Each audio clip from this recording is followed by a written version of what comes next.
Hello, Global Theater. My name is Jerry Fiocca. Today is December 15, 2023. We want to thank Rob Grant and his amazing podcast, I'm Probably Wrong About Everything. It's an honor and a pleasure to be here today with David Orban. Where are you calling in from, David? From New York. First question is, what is the best thing for a human being? We are driven by curiosity. Um, it is necessary for our survival as a child, and I believe that curiosity should be the defining feature of the human life across our entire arch of existence. It's beautiful. What's your favorite form of information, how it comes into you? In all our senses matter, and a hug, I think, is a very information dense type of communication. A lot of other things are more mediated, but as smelling and breathing mammals, I think a hug is great.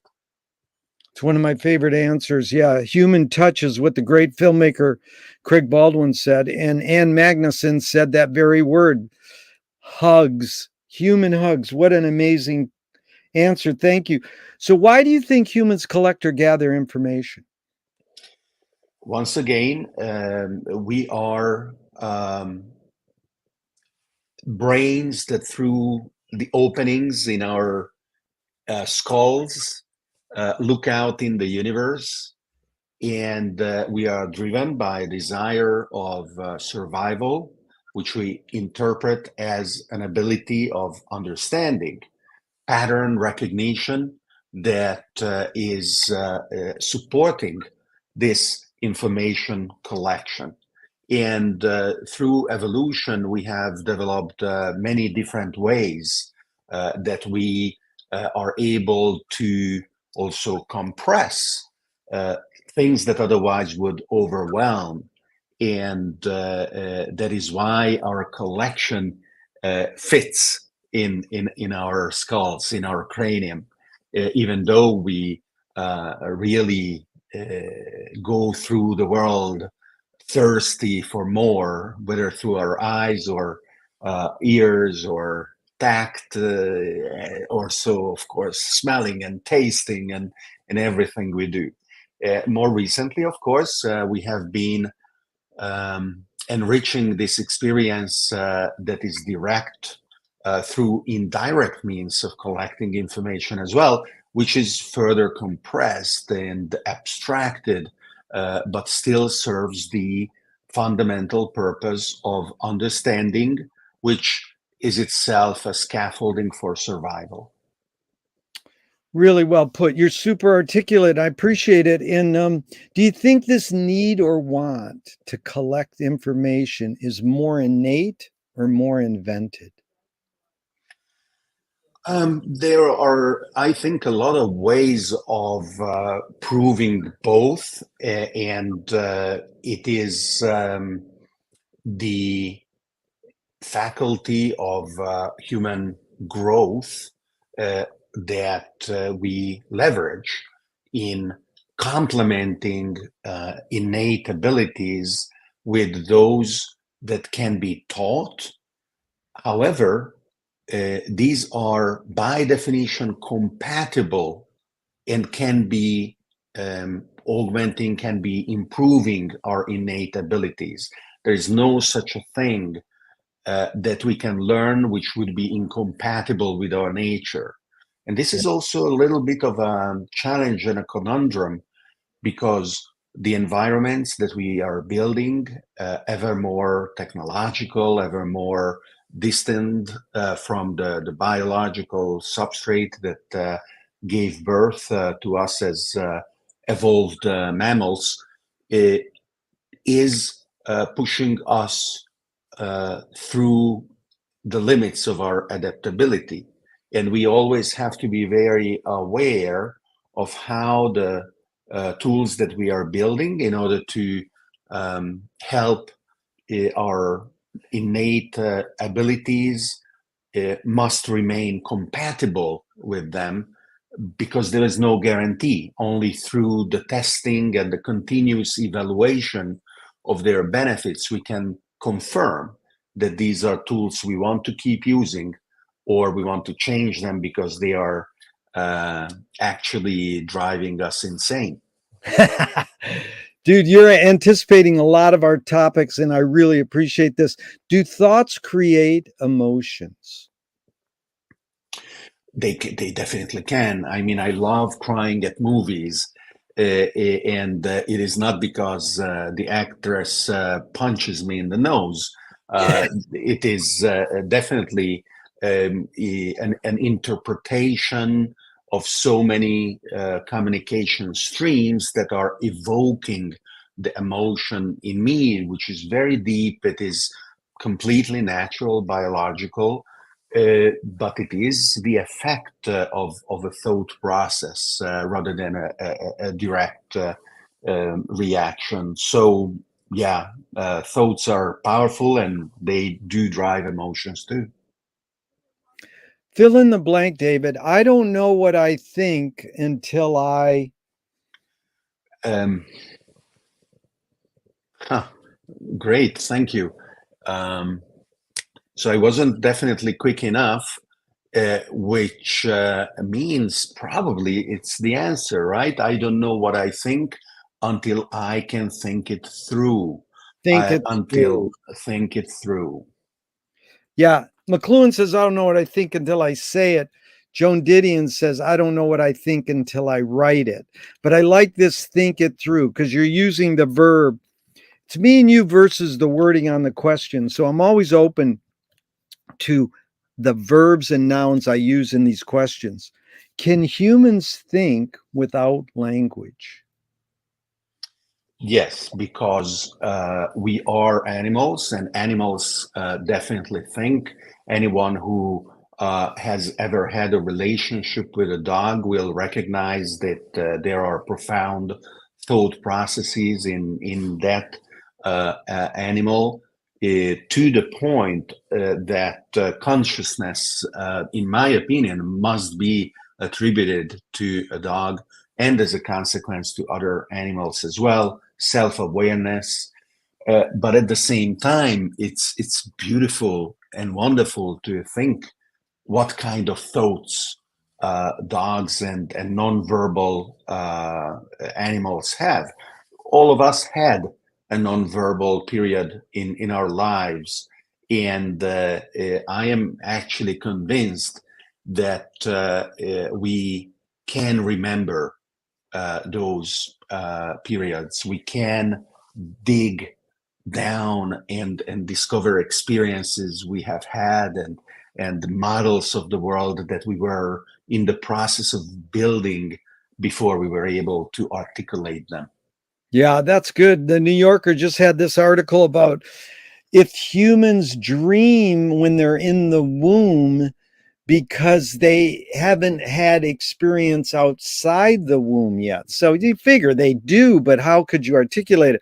You know, Chomsky says a language is not just words, it's a culture, a tradition, a unification of a community, a whole history that creates what a community is.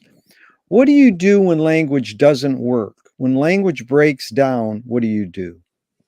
I try to be expressive, move my face, move my hands, even the inflection, the breathing communicate a lot. And I am often in different cultures as I travel, and I love meeting people in the local communities rather than just staying at a hotel and then leaving a couple of days later. I always try and organize my trips so that I can have 1 or 2 days Wow. exactly for the purpose of meeting local people in their day-to-day lives. Yeah. And in those encounters, nonverbal communication is always very important. And there are wonderful universals as well as um, important nuanced differences. Now, I am not sufficiently trained to analyze and establish always which those are, but they are entertaining, and at least in my side, I've never had negative experiences due to some miscommunication or a different interpretation of an expression that led to something negative. It's beautiful. Yeah, get to know the locals. That's good. Your observations of humans in general, are we more thinking beings or more feeling beings?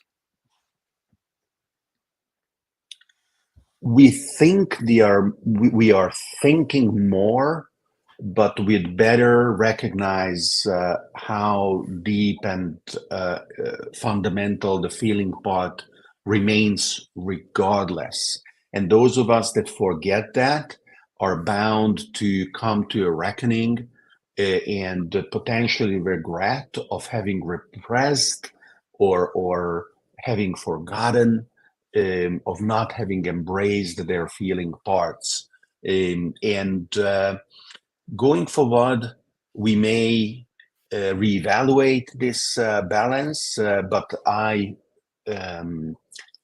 my position is that the feeling part is going to continue defining what it means to be human regardless. Very good. Two questions from Alan Turing in the 50s. One, is thinking a function of the soul? Well, I haven't read the context within which Turing may have formulated this question, which is tricky because he lived in an era where expressing a spiritual component of a higher function was a given and almost a necessity. So we would have to first maybe translate into a more modern language what at the time he may have referred to using the expression soul. In, and I don't want to over complicate my answer or over analyze his expression, but if we talk about self-consciousness and self-awareness as a facet of what he may have called a soul, then our ability to express in languages, plural, what our thought processes are, not only to others, but to ourselves as well, in a more complete manner than otherwise it would be possible, definitely. It sharpens our self-perception and deepens our self-awareness. The reason I used plural when I said languages is because we are reflexively thinking about verbal and auditory expression. But there are so many ways to communicate to the others and to ourselves, whether it is, very simply a sign language or written language and a language of a dance. These are still communication channels that make our souls shine. That's beautiful. I love you bringing up dance. There's a cliche that goes, if you can't say it, sing it. If you can't sing it, dance it. Beautiful, David. That's really wonderful. The second Turing question is, can machines think? So the way I defined thinking previously during our conversation is that it is the ability to compress information in the function that serves survival, a particular goal of biological beings, and through language, which is a particular form of sharpened thinking. It also serves a better understanding of the self and the processes that guide the self. And all of these things, um, collecting information that serves understanding, that guides survival via a language that sharpens the understanding of the self, and so on, all of these apply to machine that are appropriately designed and built and put in motion. And as a consequence, yes, machines can definitely think. Do you more pursue happiness or more pursue meaning? I reject the dichotomy. Uh, Very good.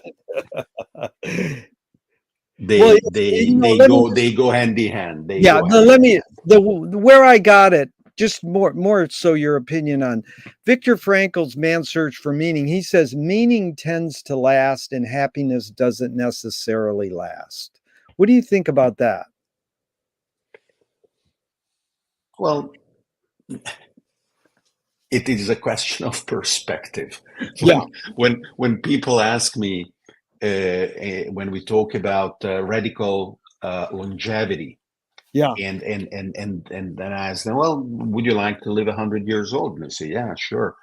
Would you like to live 150? Yeah, maybe. And then they go start thinking like, well, do you mean that I will become more and more decrepit, or a dignified life? And I say, no, yeah, no, no, a good life. And they say yes. And then they ask me, well, Lily, we are talking about radical longevity, how long you would like to live. And I tell them, well, I would start from 1 billion years and then see again how is it going. So searching for meaning in a broader perspective yeah. uh, is an unending adventure, Good. given how much we don't know about a universe and how we can broaden this understanding through experiences and through knowledge that are literally cosmic quest. Um, Happiness, I see it a little bit more contingent in the relationships and the environment. I see it as a function of being well adapted, and to some degree content. And contentedness is a bit the opposite of the thirst and the curiosity that drives the exploration that underpins the meaning in this cosmic quest. So there is maybe that kind of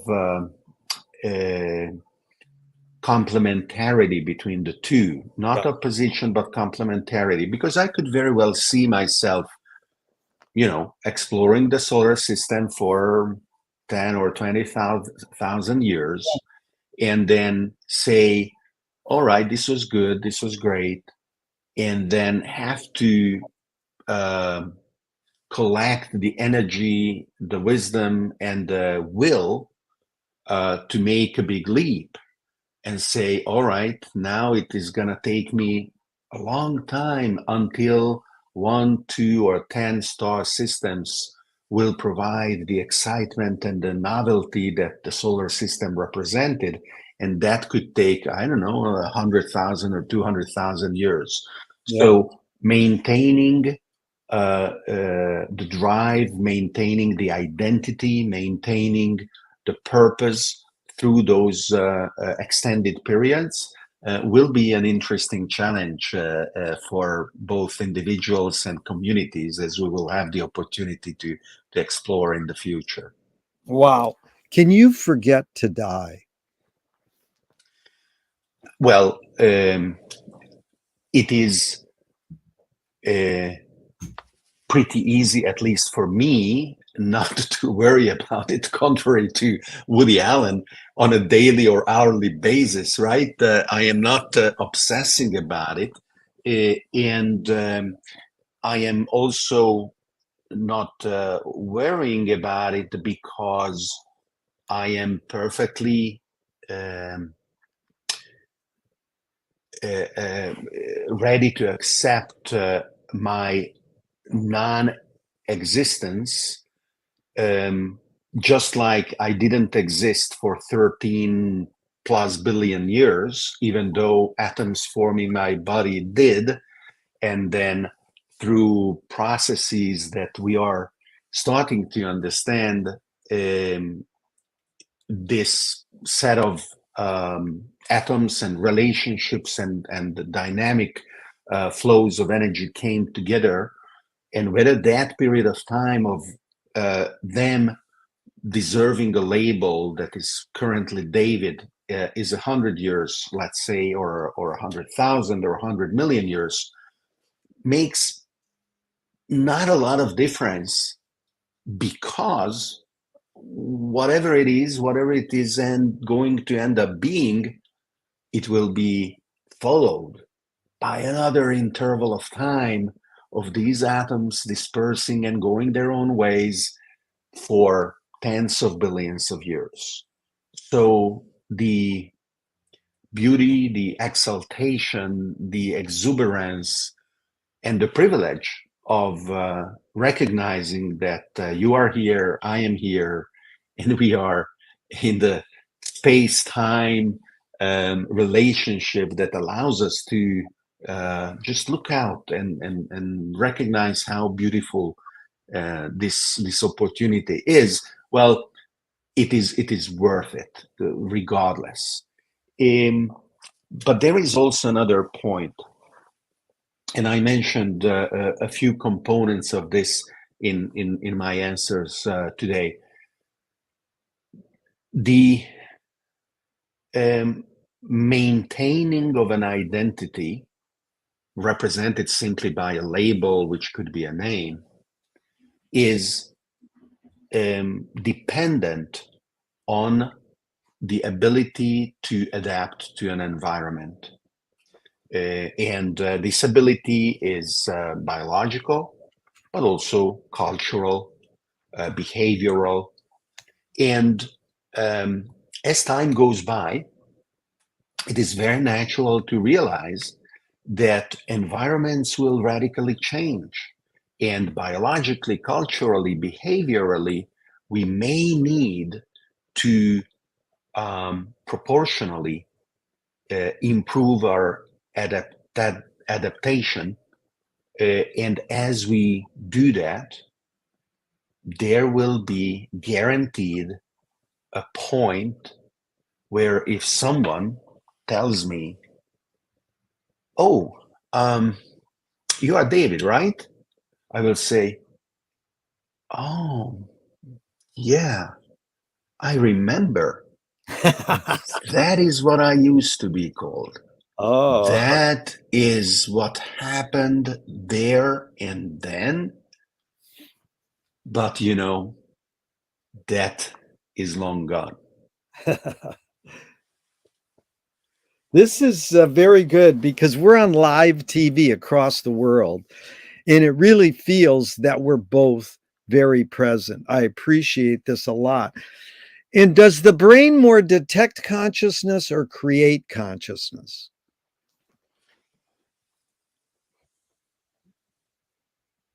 We can be, and many of us are, zombies, uh, going through hours or days, some of us years or entire lives, without enjoying the full spectrum that consciousness can bring to our existence.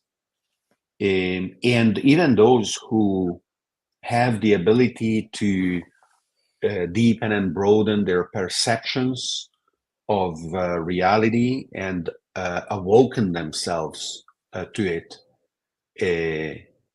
do not achieve that heightened state of consciousness in a constant maximum. So our brains probably need some break. We cannot push our brains to be constantly self-aware.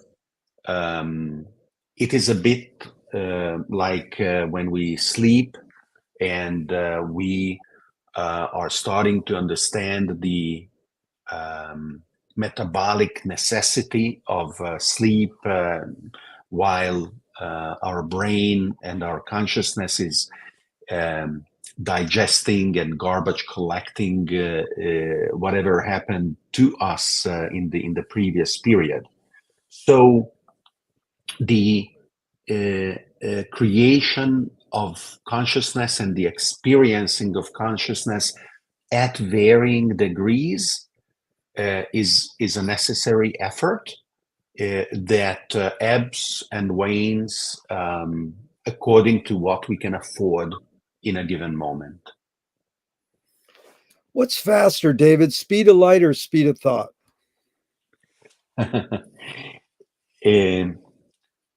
Well, I am extremely respectful of physical reality.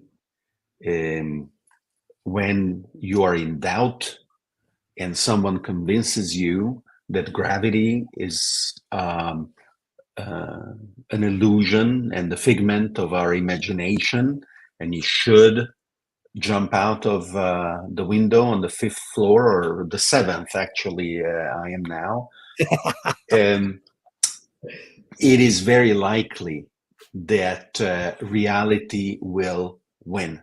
Physics will win. Gravity will assert itself. So, yeah, we can design incredible thought experiments. Let me give you an example. You just take a very bright laser pointer, and you know how cats are attracted by these laser pointers. So you point it to a wall, and the cat jumps left and right as you move the pointer. And then you imagine pointing it farther and farther. And the cat has to move faster and faster because the laser will move in a larger for a given radius of movement. Wherever it is hitting will be separated by a larger distance. So you can very well imagine, and I would have to calculate it, but there is a given distance, whether it is hitting the moon with the powerful laser, or whether it is hitting Jupiter's surface with the powerful laser, I don't know where.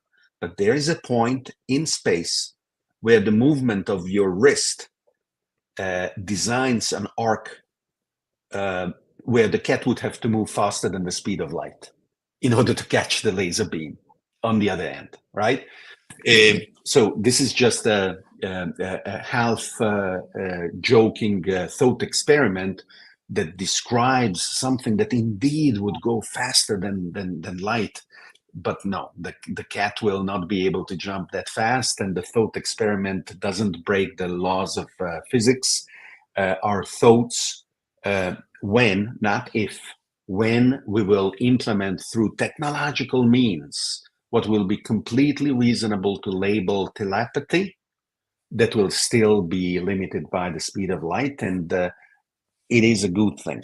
I can tell you, and I don't know whether I should tell you now or later, but we do want to live in a universe where Star Trek or Star Wars type of hyperspace jumps are not possible. That is what we want. It is beautiful, and I wish it were desirable, but it is not desirable because that universe will be dominated very quickly by super brains that phagocytate everything. They just eat up matter and knowledge, unbounded and impossible to defeat. And we don't want that. We want a variety of ways of being in the universe. Well, very good. You anticipated this question, David. Audre Lorde, the poet, said, "You can't dismantle the master's house using the master's tools." Yvonne Rayner, her colleague, responded, said, "You can if you expose the tools. What new tool do you suggest?" Um, yeah, we have been both lucky and admirable, smart, and really enthusiastic experimenters that came up with incredible tools time and time again. A fundamental tool like agriculture has been invented multiple times around the world. Or even more recently, there are these funny parallel versions of Alexander Graham Bell inventing the telephone, but a Russian guy too, or Marconi, the radio, but a Hungarian guy as well, and so on. And of course, absolutely, what matters is not only the original invention, but what matters is also the ability to bring it to success, to spread the idea, to make it desirable in a product, to make people want it and use it. And we will create new tools and new needs, and necessarily new tools bring new problems. The new problems need new solutions. I love technology. I believe that humanity is defined by technology, and we are really at the beginning of a journey that lasted the past 10,000 or 100,000 years, depending on where you start counting. The first from the invention of agriculture, the second 100,000, let's say, from the start of using fire. But it is just the start. There is so much that we can understand, and our mythology um, already encodes the beautiful conundrums and contradictions of this journey. Pandora's box, Icarus's flight, Odyssey's curiosity, and this is just ancient Greece. Similar sources of understanding of existential anguish, but also pride can be found in every other culture that has expressed this curiosity and the tools that support it. What new toy do you suggest? Well, I don't know if it is new for anyone in the world, but I was so exalted by Rubik's Cube that was invented in the 70s. And I was in Hungary at the time. My mother doesn't remember. I told her recently that when first I wanted to buy it, she said no, and I cried. I was very distraught. And then a few weeks later she did, and I had a lot of fun with it, and the ability to explore the relationships of this unexpectedly flexible toy led to so many directions. At the time, I didn't end up going to college in Hungary, but the admission exam at the time was the Rubik's Cube, 8 hours, and the objective was to show what are the mathematical relationships between the movement of the Rubik's Cube and quantum chromodynamics, which is the um, inner structure of protons and neutrons made up by quarks. crazy as it sounds, Hungarian graduating high school students were put to task in this. Anyway, the longevity of that toy is amazing. It's amazing. I was a subscriber to a Hong Kong based club that every month would send you a new kind of 3D plastic puzzle similar to the Rubik's cube, and I am delighted and watch those videos both of speed cubers of the classic 3x3 Rubik's cube, as well as people who are building with 3D printed parts cubes that are many units each side and need careful hours long processes to be solved. And then, of course, the craziest with computer graphics that are impossible to build in practice, but still are a lot of fun in mathematical explorations. Great story, David. What do you worry about when you go to bed at night? My daughter asked me, and I was telling her my answers to this similar question. I am naturally an optimist, and also not a fatalist, but I have a certain degree of a stoicist attitude, accepting the world, even though not passively, with effort, hoping to be able to make a positive impact. And the consequence of this is that I seldom am anxious or anguished. I like to recapitulate what happened, and think about what is going to happen. I am extremely eager for the human experiment to continue, and conscious of the fact that there is no guarantee that it can or it will.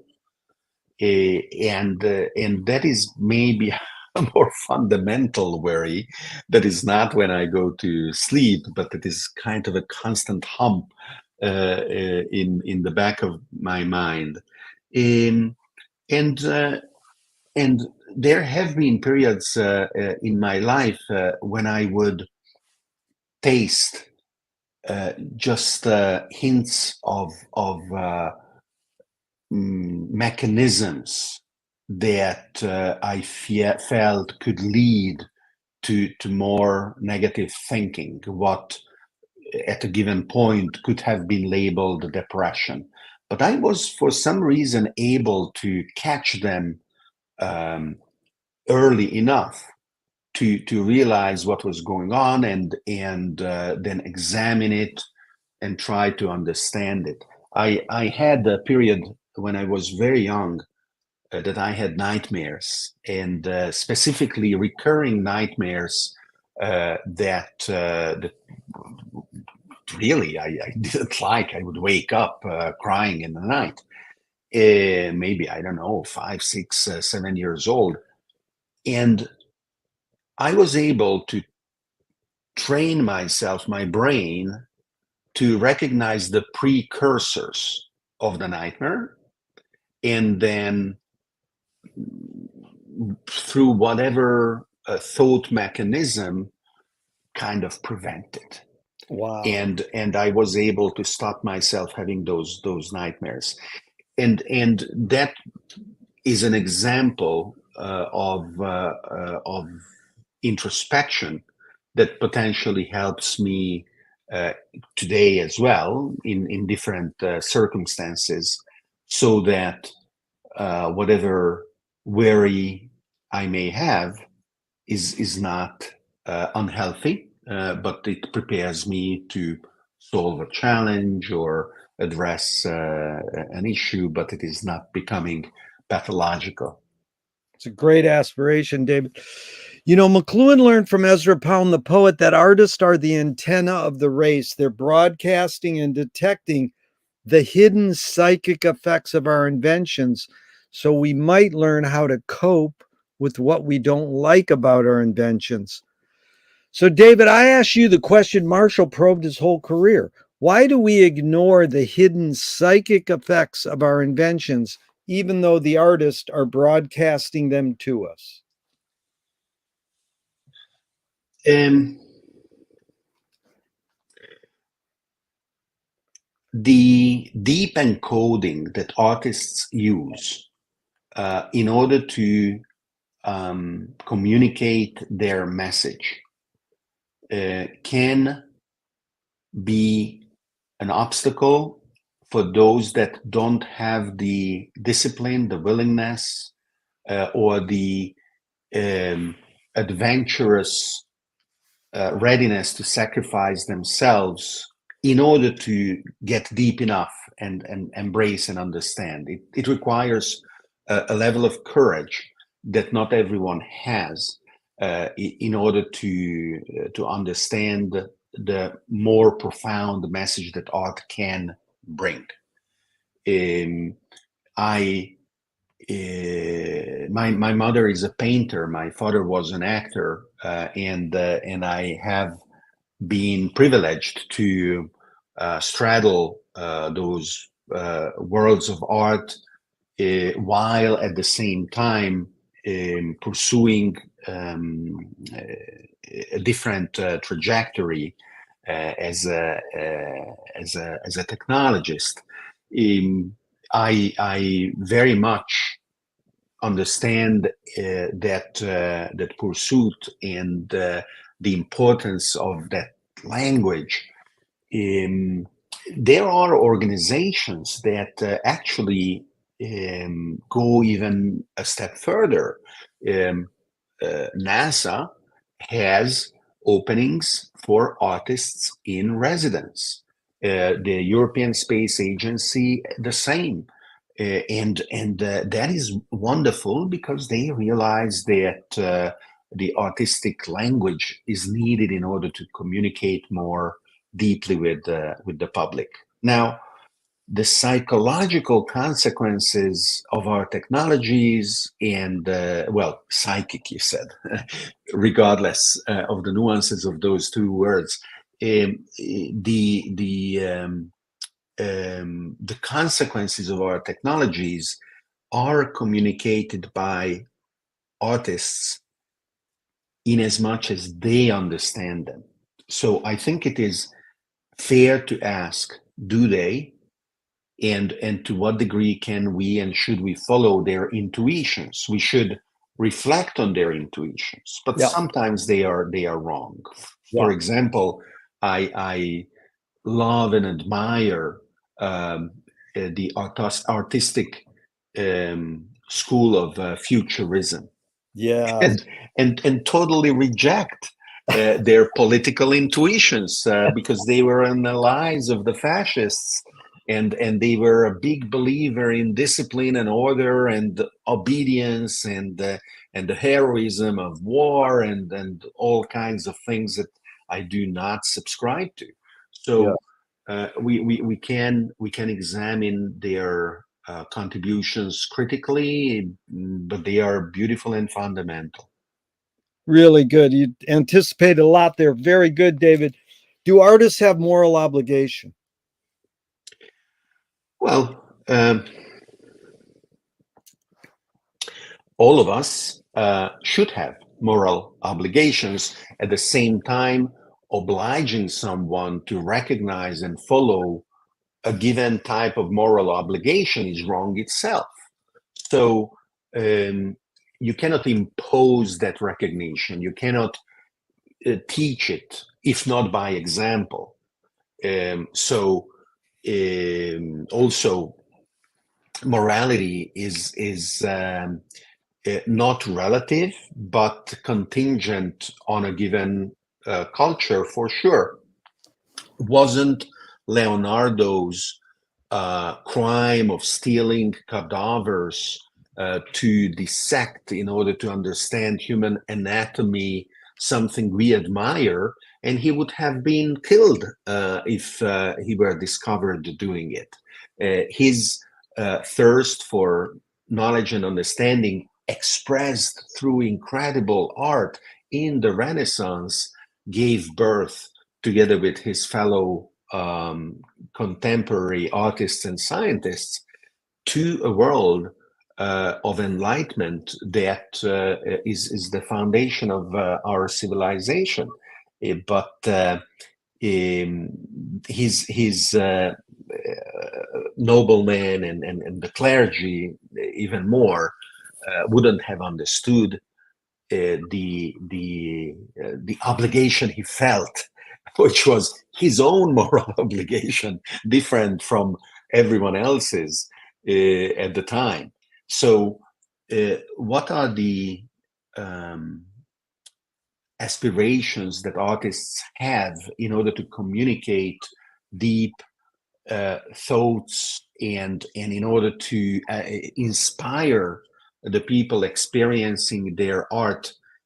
Each of them is driven by their own labyrinth of ideas that they build and express. And the richness of the diversity, I think, is a value. And I would be extremely cautious of official proclamations of what art is moral and what art is immoral. We have had those. Stalinist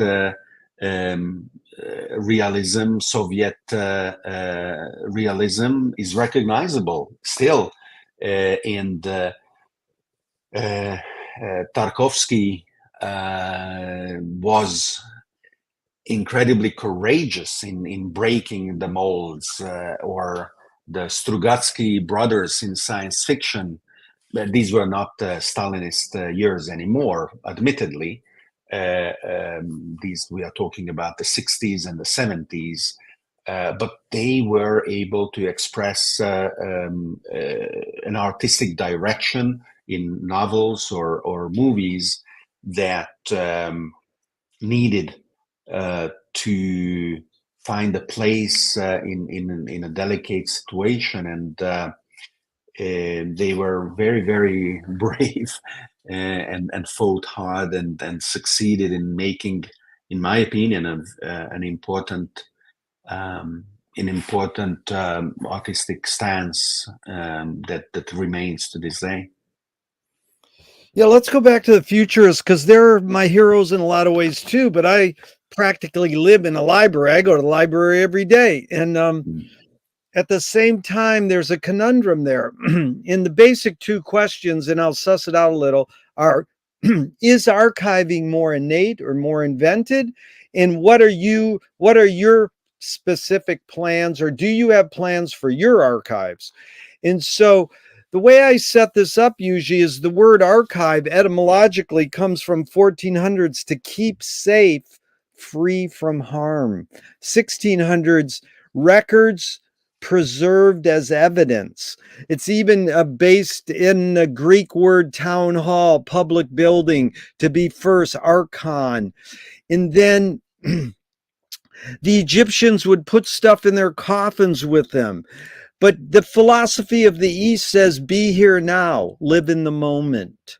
And Wyndham Lewis said so well, artists live in the present and write a detailed history of the future. Why should we save stuff when the point is to live in the present? Is this need to save stuff, preserve, innate or invented?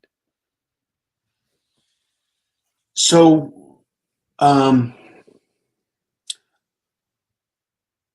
information available in the world is unbounded.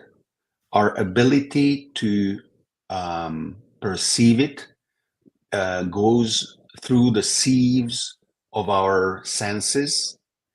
It is then digested and scaffolded through our brain, our memory. And recently, we have started to complement these biological processes with an ability to store these compressed nuggets of information in different ways. But it is not unique to humans. A squirrel will remember where nuts are hidden, and if you steal those nuts from the squirrel, it will be upset. It will look around and ask itself, "Do I misremember? It was here." So there is an innate component in this process of storing and leveraging what has been stored.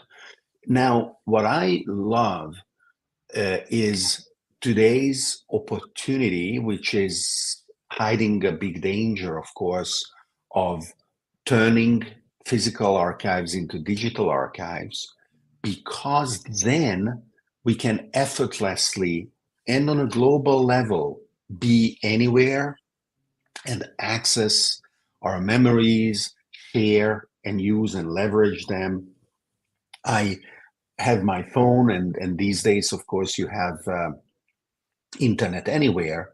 And I love talking to someone, and out of the hundreds of thousands of photos I have in the cloud, to be able, and with advanced search algorithms that now not only use the labels of the photos that you had to manually add previously, but these algorithms now understand the content of the photo, and you can search without having labeled them yourself. Well, I will just pull up whatever and tell people, oh yeah, because this sculpture here in India reminds me of that other sculpture in another place. And being able to do that is beautiful. I'm also experimenting with my own, of course, digital avatar. Recently I created, I haven't published yet, the audio book that is read by a cloned voice of myself.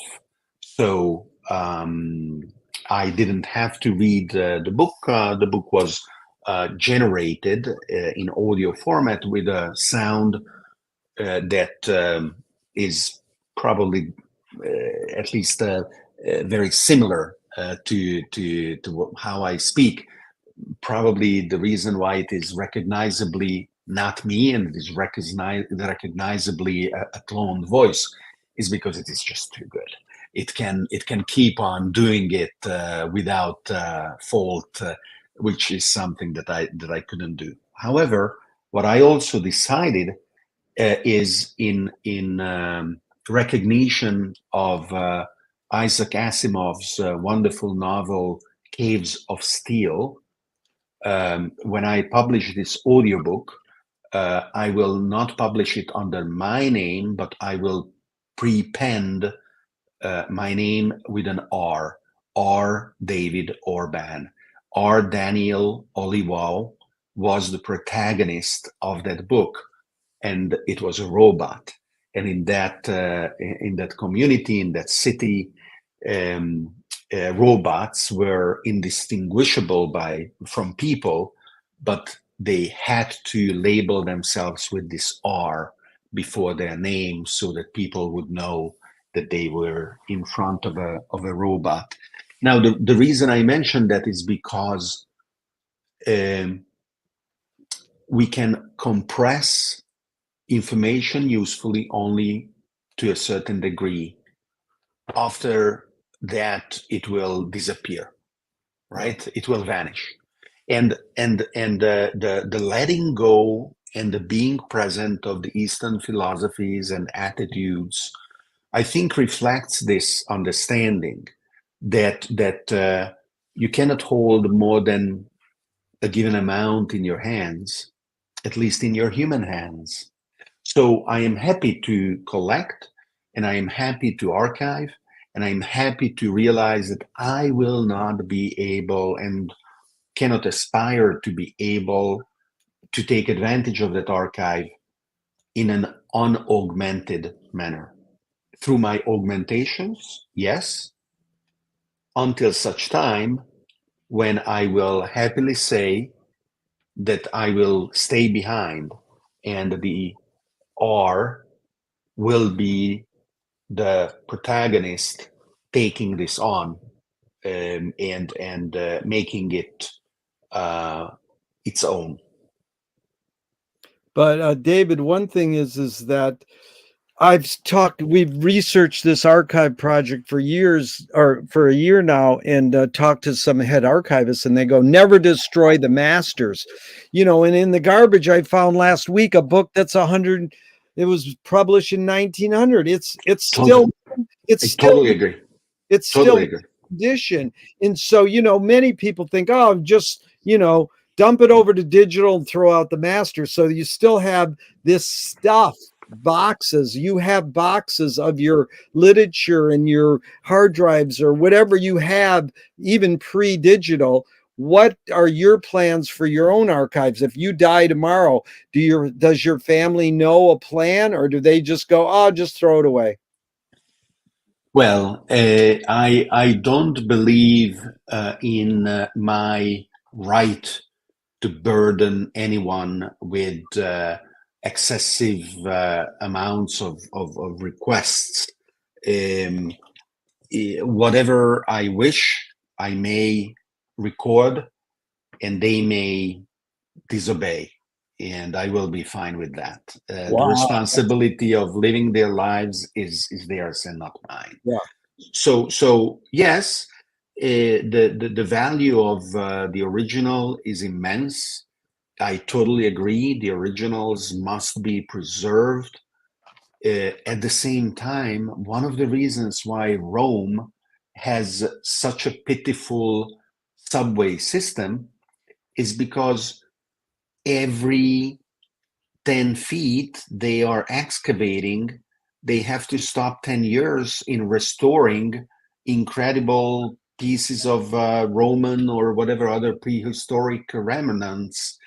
And it is, they just cannot build. It's a fact.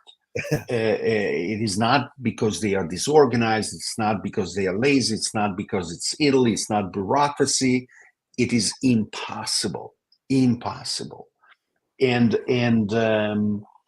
so yeah, Rome will need flying cars before they can resolve their traffic problems. Are you more afraid of new ideas or more afraid of old ideas?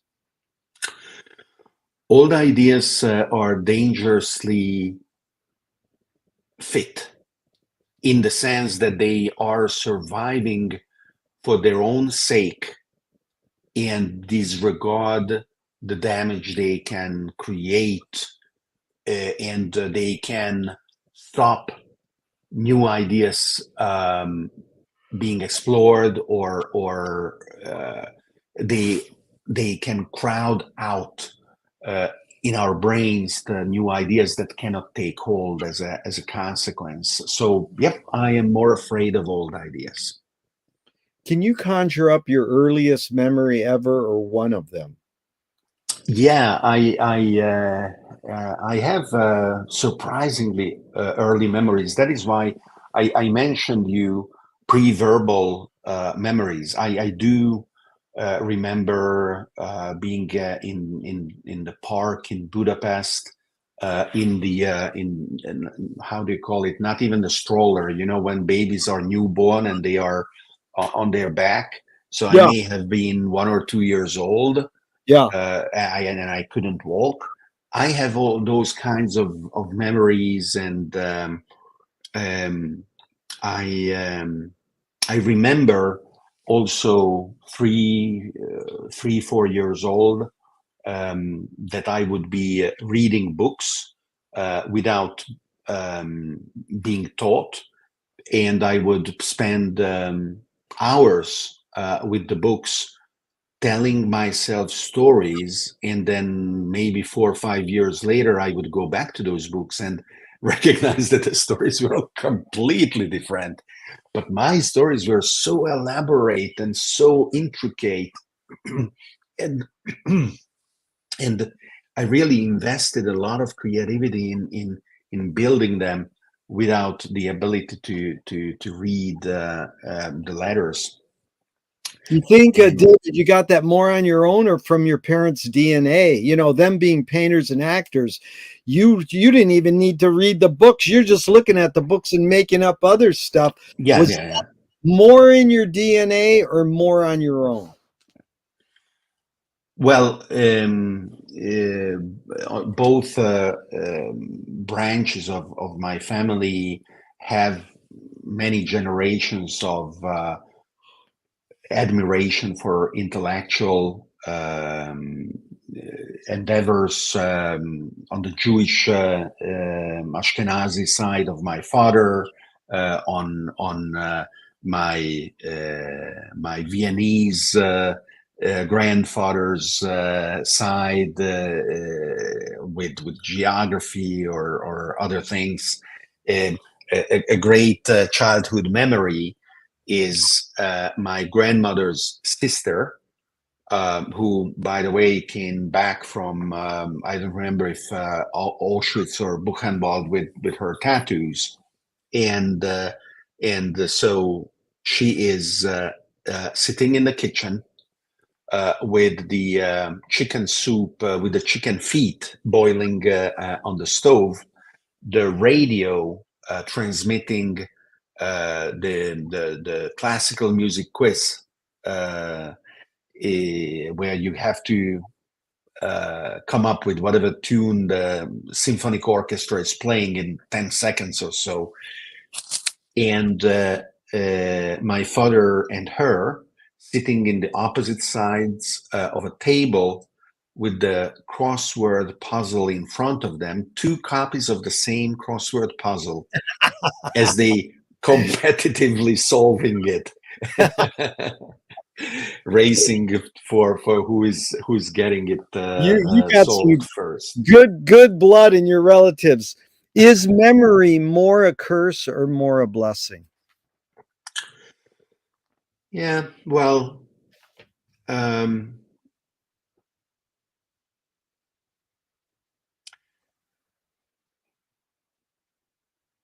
I I hope that a lot of people will recognize the beauty of the stories that we are told, that we tell ourselves, and that on balance they cherish their own memories and the memories that they receive. Uh, I I I hope that if a given number of people feel the opposite, the proportion will favor those that say, I want those memories. They represent me. They represent my culture.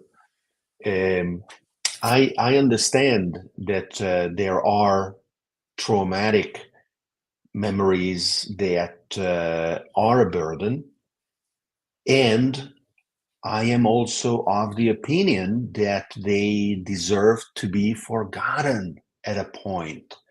Um, at least the life of an individual should not be defined in the ultimate, but by the things that that person is still able to aspire achieving. Yeah. And when that doesn't happen, like for Primo Levi, the Italian author that came back from the camps, and then committed suicide 30 years later. That is understandable. Yeah. James Joyce said, remember to forget. Very good. So, tell me someone within your immediate family and then outside your immediate family, just briefly, who had an impact on you, kind of like a role model. And what specifically was that impact?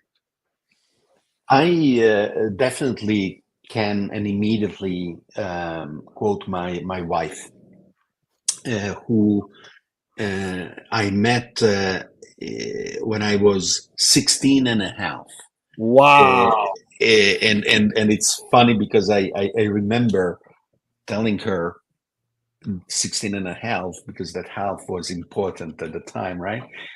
She was 18, and her father would joke that she's corrupting a minor, uh, and she um, says that there is no old or young. You can be out of sync with your age or in sync with your age, right? Yeah. And I had a lot of fun growing up, experiencing childhood and then learning how to be an adult. And now, for the first time, with the same curiosity and the sense of adventure, I am learning how to be older.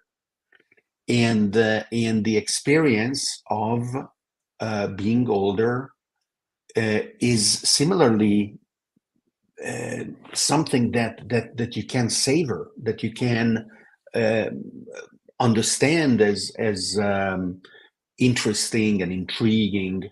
So my wife taught me that a long time ago, and I still remember it, and I live it. That's beautiful. Outside your immediate family, same question.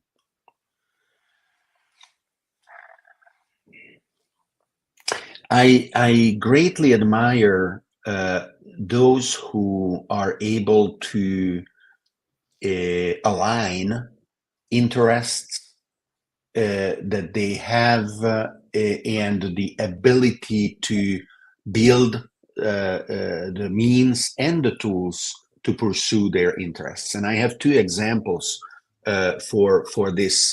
Um, uh, I want to Google the name very rapidly. One of the founders of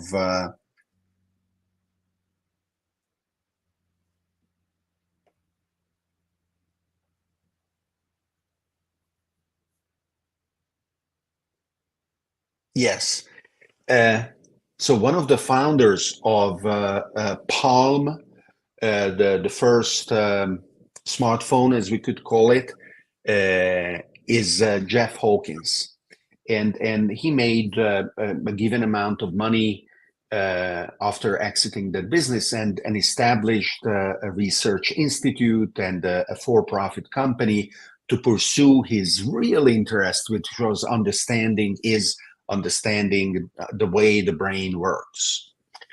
And so that was one thing after the other.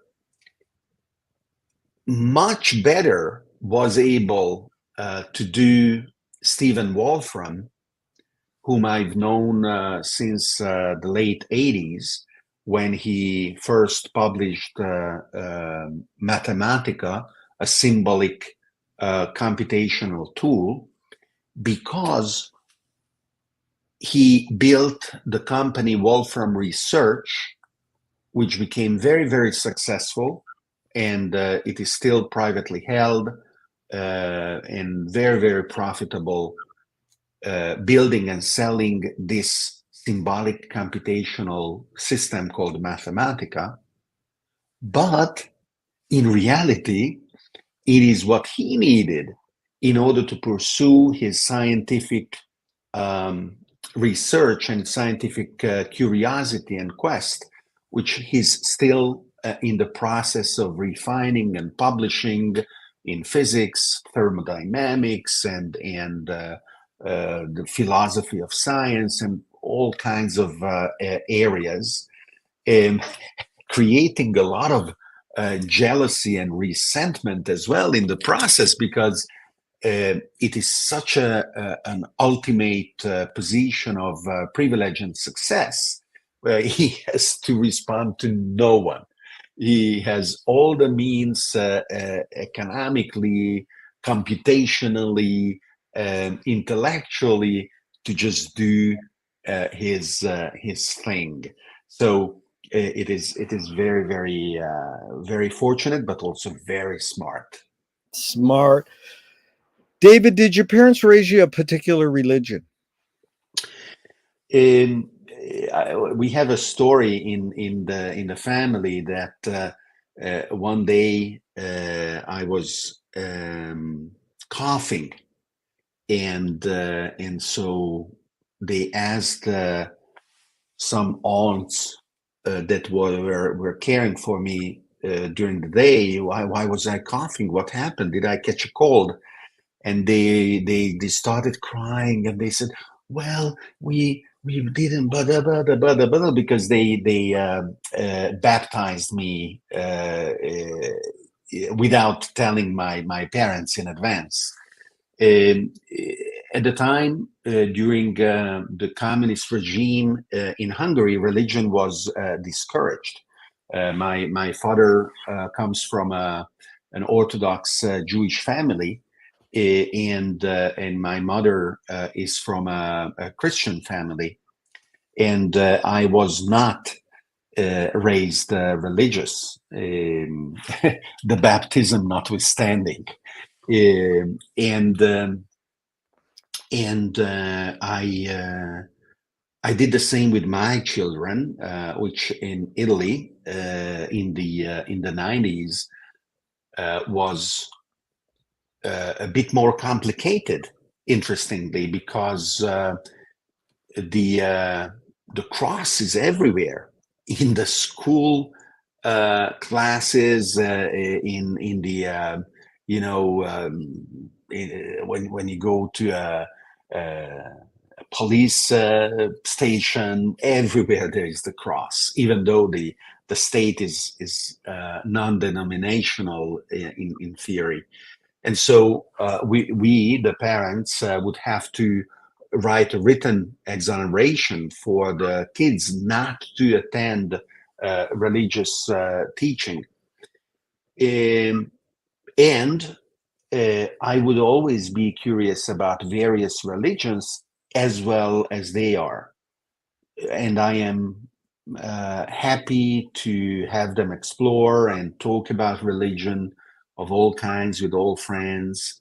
So it is an interesting topic. I was very surprised, because I didn't expect, when the communist regime fell, the resurgence of fervent religious sentiment in Hungary, including among my relatives over there, whom I was just, among myself, saying, "What are you doing? You are not religious. Why are you embracing this fervor suddenly?" And now the government and the local politics is very much inspired by religion. Eh, but at the same time, rather than rejecting that, I understood that evidently it expresses an important need, a need for um, a kind of aspiration and a spirituality that we haven't been able to complement or supplement with rituals that would express our understanding of mystery and transcendence, and the aspirations not only of the individual but humanity as a whole, in a manner that are potentially more compatible with the complex society and civilization we built globally.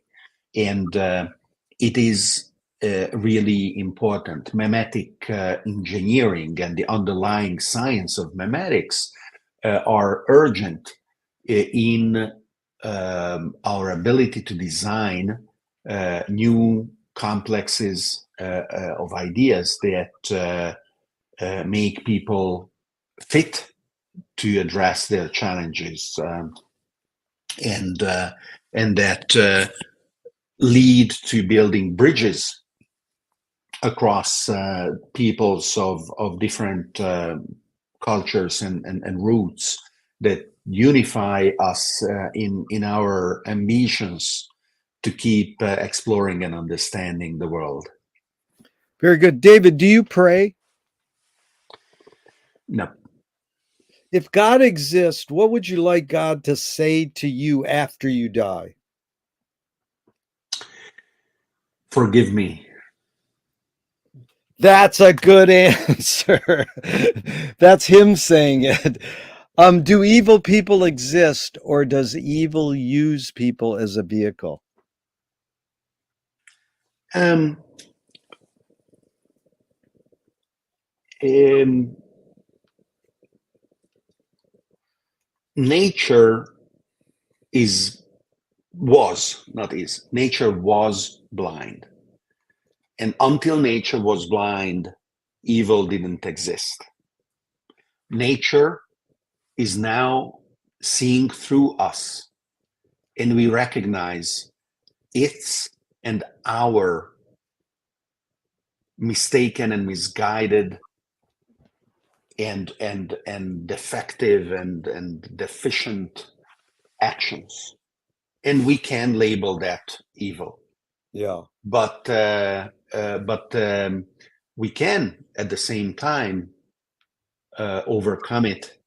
The Manichaean dichotomy and the two sides are not equal. We wouldn't have what we have around us. Literally, the world exists because complex structures can be born out of the chaos. And apparently, destroying is easy, or maybe even easier than building. And nonetheless, thanks to the abundance of energy from the sun and the thermodynamic um, trends that the interactions create, we build the world and we build what we see. It's amazing. It's incredibly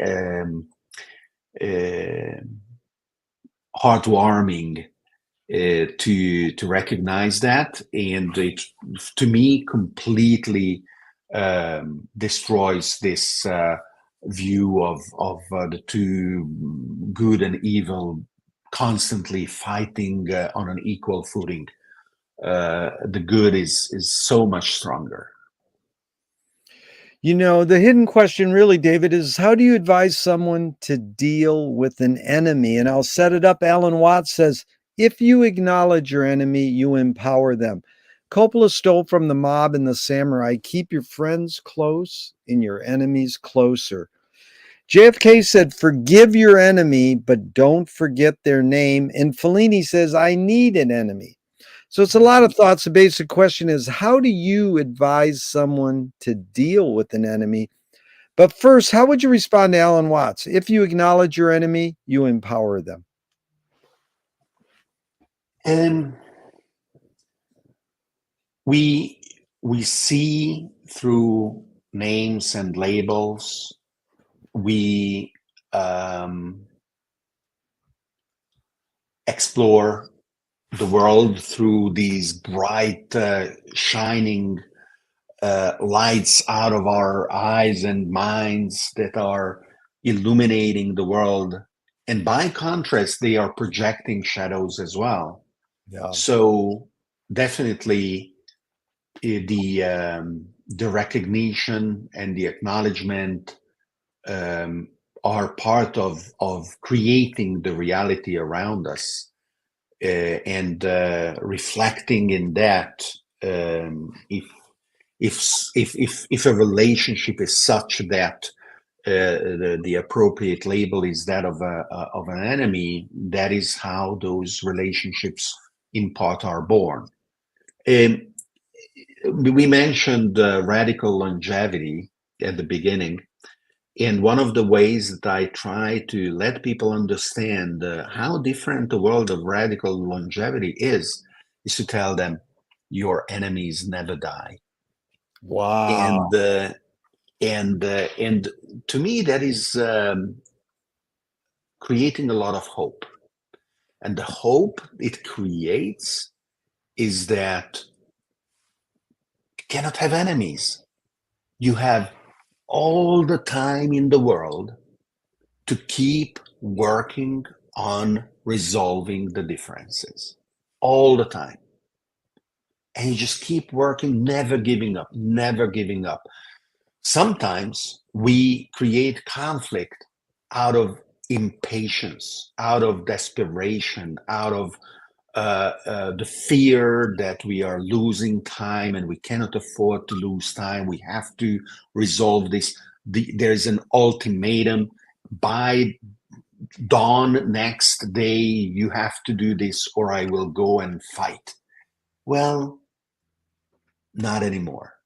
You can afford, if not infinite, at least a radically more abundant measure of patience and empathy and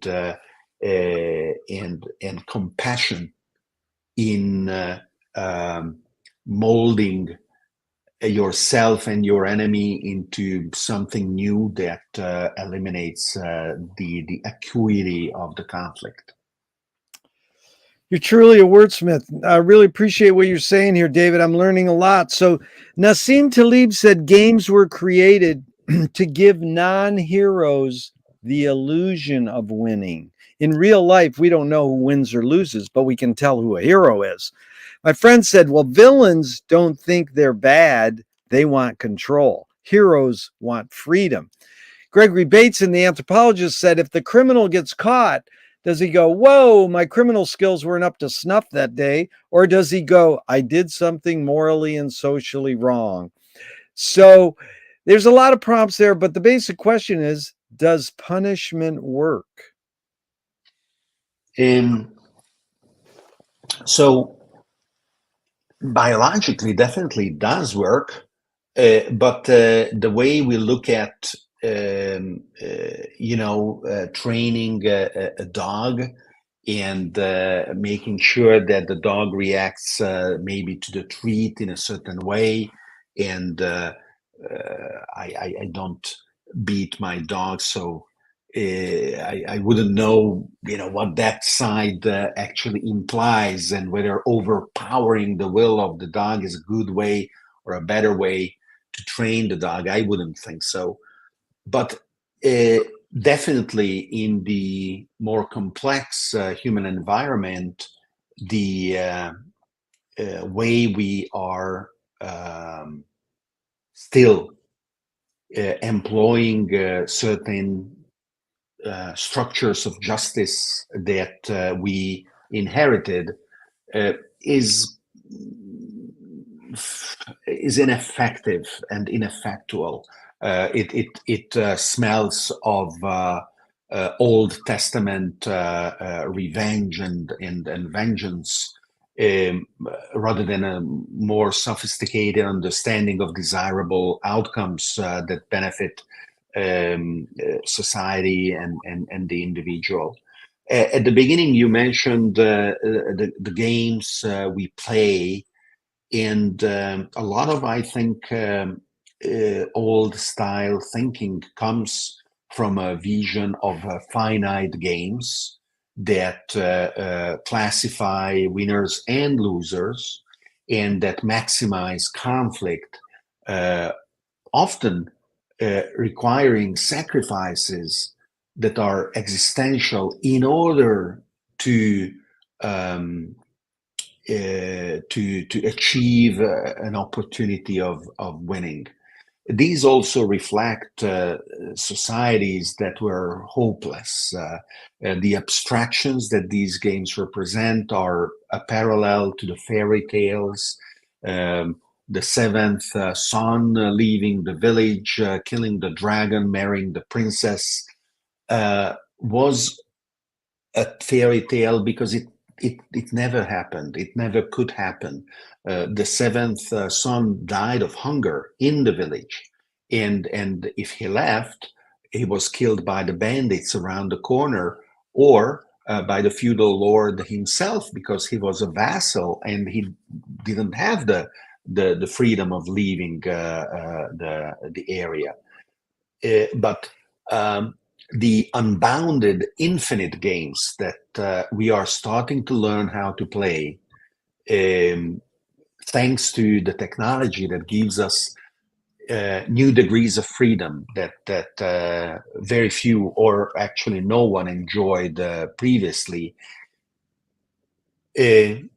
are still something that we haven't fully incorporated into our philosophy and in our moral systems.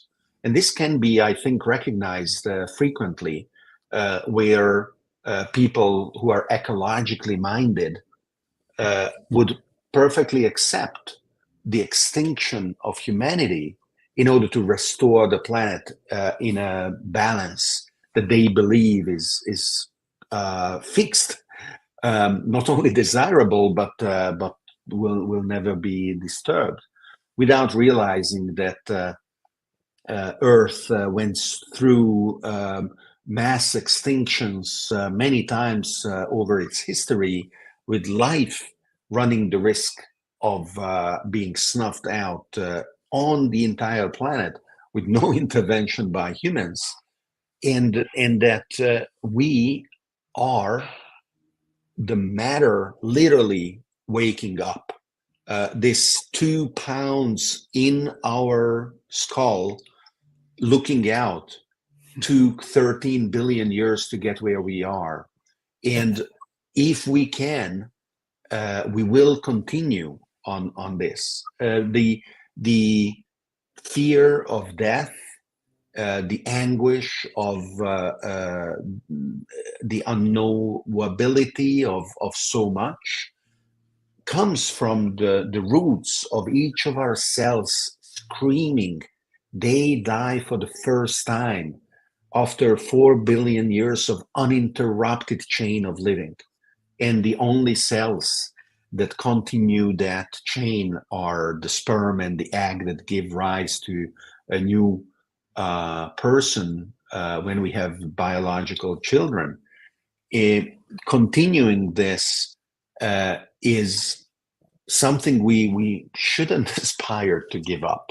And that is why it is so important to build and spread new philosophies, supporting a new morality of the infinite games that go beyond the stultifying primitive battles that represented the moral landscape of our ancestors.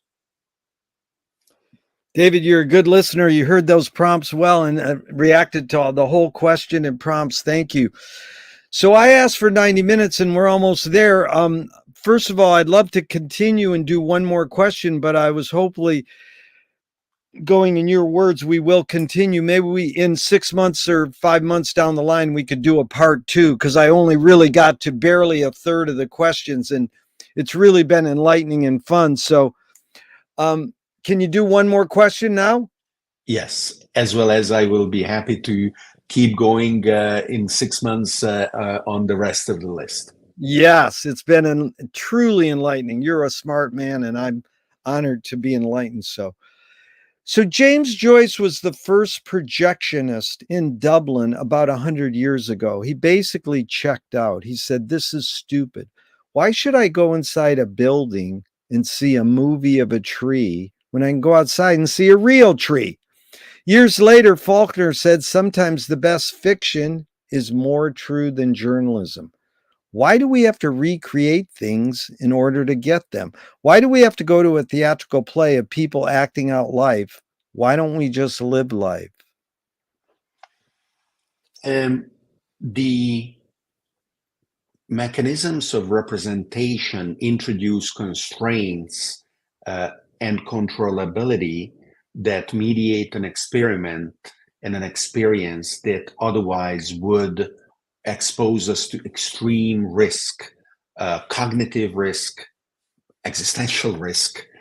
We don't want to go in a battle for real to see how it is, even though we would be able to smell the blood and the sweat of the horses and the fear of the knights falling and dying. We rather go to a theater where we uh, participate in the mediated experience. Also, the organization of this mediation enriches what is possible. I love Venice, and I am privileged to be able to go to Venice almost anytime I want. I go multiple times a year. I went to the Venice Biennale probably 20 times in 40 years. But imagine global wealth increasing and 8 billion people saying, yeah, I want to go to Venice too. It's impossible. It cannot be. That is why the metaverse is so wonderful, and virtual reality will be an Yeah. experience that will introduce Venice to the 8 billion people who will not be able to go. Already, the Last Supper, I'm telling you, on a 70-inch ultra high definition television with a Japanese documentary telling the story of the restoration of the painting Yeah. is better than not going there in person. David, I love you. That's amazing because, I live in Venice, California, and we have 1 million people walk through our boardwalk a year, tourists, looking at the crazy artist in the ocean and the clean air by the ocean, in fact. And so, our founder, Abbott Kenny, was trying to recreate Venice, Italy in California. So yeah, and this was all pre, digital chat box, AI, everything. But you touched on this word. Let me give you a bonus here because you touched on this word understanding and experience. And this is McLuhan's line: everybody experiences far more than they understand, yet it is experience rather than understanding that influences behavior. Now, I don't know if this is right, but here's how I interpret what Marshall was saying: that if the child comes in from the cold, the parent goes, "Don't touch the stove, it will burn your hand." That's experience. If the parent says, "Let me teach you the dynamics of heat, you can get really close to the stove and rub your hands," that's understanding. So I think it's hard to differentiate completely between understanding and experience. But I think Marshall's sort of saying we should have understanding shaping our behavior more than experience does. What is your take on that?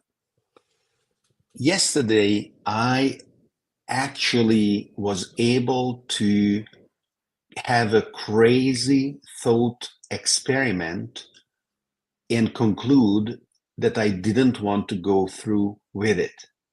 And it was something very silly. I was walking on Broadway, and there were these new kinds of trash cans for uh, uh, differentiating the trash. and, and one of the trash cans for the newspapers has a very slim Yeah. opening. Yeah. And, and I went, I don't know why. I went, look at that. Does anyone have the temptation of putting their phone in that little slim opening? What if I put my phone inside?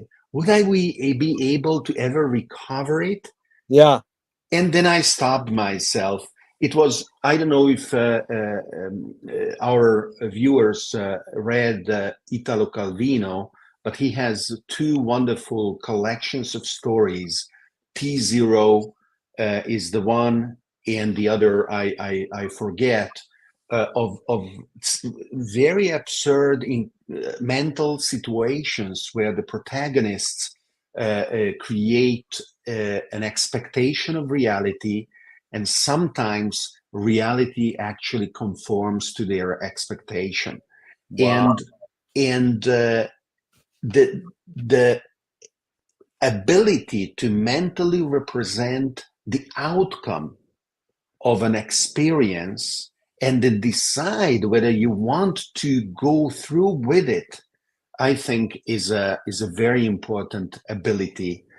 My phone is still here. I didn't throw it into the trash can, and that doesn't mean that I couldn't have learned something new through that. But in the meantime, I created a model, and I was able to decide what path I would want to go through in my life. But did you feel that you were wanting to, for some reason, to free yourself, but from being a lock to your cell phone? Was it like a liberated thing? Like, what if I could get rid of this? Oh yeah, yeah, yeah. Could very well be that an explanation of why that thought occurred is rooted on in something like that. Yeah. Yeah, could be. So, do you think understanding should shape our behaviors more, but we as humans literally let experience shape our behavior more? Or is it more complicated than that? So the example, let me make it more explicit, says the following: we can design experiences and then pick those that we want to carry out in the world Yeah. rather than all of them. Yeah. This is Daniel Dennett has a very good set of cognitive and metacognitive abilities where an ant or another relatively simpler animal has no way of reflecting on its own behavior. Yeah. And then we mentioned a squirrel that is able to represent instinctively the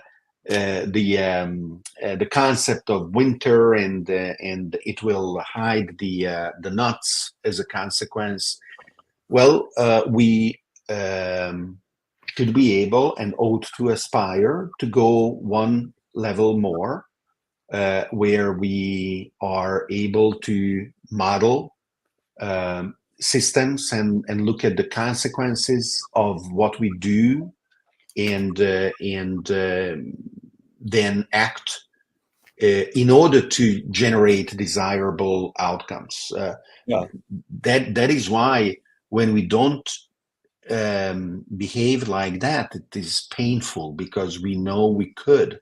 We know we should be better, and we have the ability to be better in understanding, forecasting, or backcasting, and saying, hey, if that is what I want to be, or that is where I want to be in the future, then I'd better do something different today, and so on.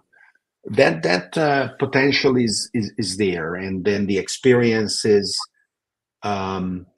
become a good way of learning rather than learning through extinction, like nature loves to do. I've never heard back casting. That reminds me of McLuhan saying feed back, and then he flipped it also to feed forward. So Yes. that was beautiful. But it is what you just said, David, like the song, if you don't have dreams, your dreams can't come true. Hmm. Yeah. Yes. And I one of the things that I am often labeled with is to be that I am a futurist, and what I respond when that happens is we are all time travelers. 1 minute per minute, we are going together towards a future, and we should aim to do the things that will make us end up in a place that we enjoy sharing. Yeah. Well, it's surely been fun sharing this time with you, and I'll leave you with a great McLuhan joke. He said, "The future ain't what it used to be." That's right. That's right. It's always surprising. Jerry, it was great fun, and I hope your viewers enjoy it as well. I'm always happy to interact if they have questions, if they want to follow up. And we agreed that the remainder of your questions, we will look at them in 6 months or so. Thank you so much, David. Truly enlightening. It's been a pleasure and fun. Thank you. Even though I'm going to hit the end broadcast button, I hope this never ends and we can keep talking forever and ever.